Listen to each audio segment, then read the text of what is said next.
ముందుగా దేవరకొండ నియోజకవర్గ ప్రజలందరికీ నా యొక్క నమస్కారాలు. నేను బాణావత్ రవికుమార్ నాయక్, రేకులగడ్డ. మిత్రులారా, నేను మీ ముందుకు రావడానికి గల రీజన్ ఏంటంటే, మొన్న 2 రోజుల క్రితం మన స్థానిక ఎమ్మెల్యే అయినటువంటి బాలునాయక్ గారు కుర్మేడు అనే గ్రామంలో ఒక స్టీల్ ఫ్యాక్టరీ ఓపెన్ చేయడానికి, ఇనాగ్రేషన్ చేయడానికి వెళ్ళిండు.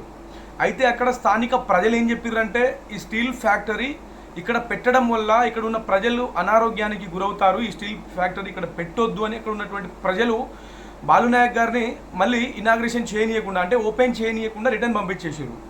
అప్పుడు బాలునాయక్ గారు ఏమన్నారు అంటే, నాకు దీని గురించి పెద్దగా తెలియదు, నేను తెలియకుండానే వచ్చిన అని ఒక స్టేట్మెంట్ ఇచ్చిండు బాలునాయక్ గారు.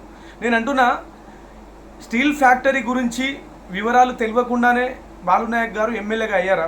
నాకు ఒక చిన్న డౌట్ ఏంటంటే, అక్కడ ఉన్నటువంటి ప్రజలని ఏదో మభ్యపెట్టడానికి దాని గురించి తెలియదు అని ఒక స్టేట్మెంట్ ఇచ్చాడే తప్ప, వాస్తవంగా చెప్పాలంటే నేను కొన్ని విషయాలు మీ ముందు ప్రస్తావించదలుచుకున్నా. విశాఖలో ఒక స్టీల్ ఫ్యాక్టరీ ఉంది.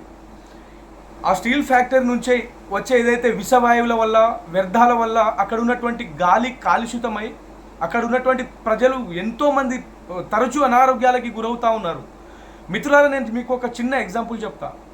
ఒక 1 year బ్యాక్, 2-3 సంవత్సరాల క్రితం అనుకుంటా, విశాఖ స్టీల్ ఫ్యాక్టరీలో విషవాయువుల సిలిండర్ పేలి దాదాపుగా 15 కిలోమీటర్ల మేర ఆ ఏదైతే ఆ ఆక్సిజన్ పీల్చిన ఎవరైతే ప్రజలు ఉన్నారో ప్రతి ఒక్కరు దాదాపుగా 100-150 మంది చనిపోవడం జరిగింది.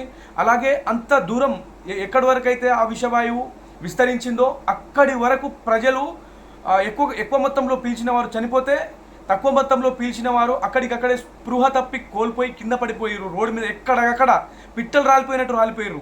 ఇలాంటి తరచూ ప్రమాదాలకు గురవుతుంది అక్కడ.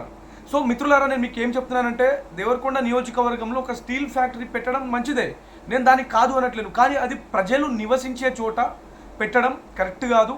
ఎందుకంటే దానివల్ల ఏదైతే గాలి వల్ల, విషపూరితమైన గాలి వల్ల అక్కడ ఉన్నటువంటి పంట పొలాలు కూడా పెరగవు. అక్కడ ఉన్నటువంటి పంట పొలాలకి నష్టం, అది పీల్చడం వల్ల అక్కడ ఉన్న ప్రజలకి నష్టం. మీరు ఒక స్లోగం చెప్తారు, స్లోగం గుర్తుందా మీకు? ప్రజాపాలన అని. వాస్తవంగా చెప్పాలంటే ప్రజాపాలనలో ప్రజల్ని ఇలా అనారోగ్యాలతో గురి చేయడమా ప్రజాపాలన అంటే?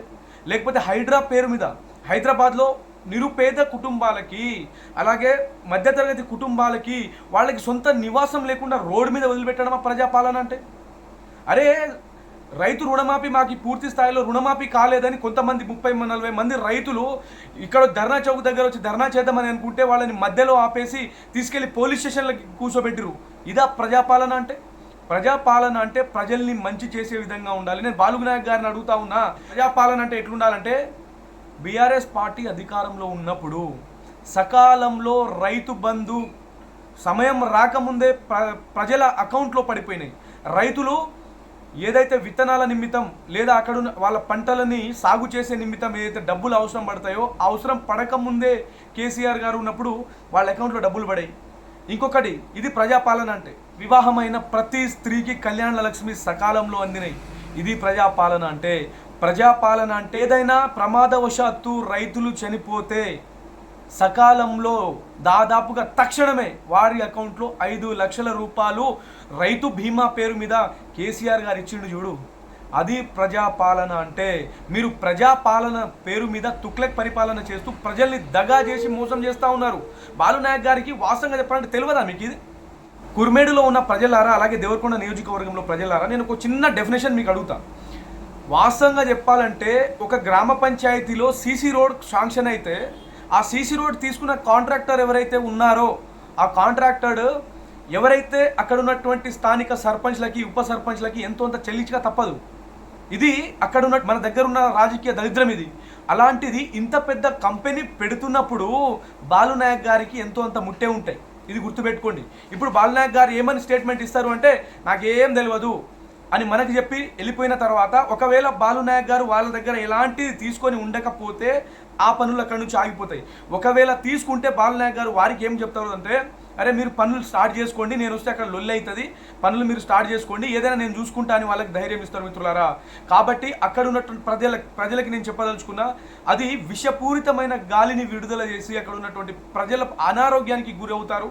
అలాగే అక్కడ ఉన్నటువంటి పంట పొలాలు కూడా పెరగవు. అండ్ పంట పొలాలకు సరైన రాబడి రాక రైతులు తరచూ ఇబ్బందులు పడుతూ ఉంటారు. అలాగే ఆ ఫ్యాక్టరీ వల్ల వాస్తవంగా బొగ్గులు తీసుకొస్తారు బయటికి వెళ్ళి. ఈ బొగ్గు ఏం చేస్తారంటే బాగా మరగబెట్టి స్టీల్ చేస్తారనమాట.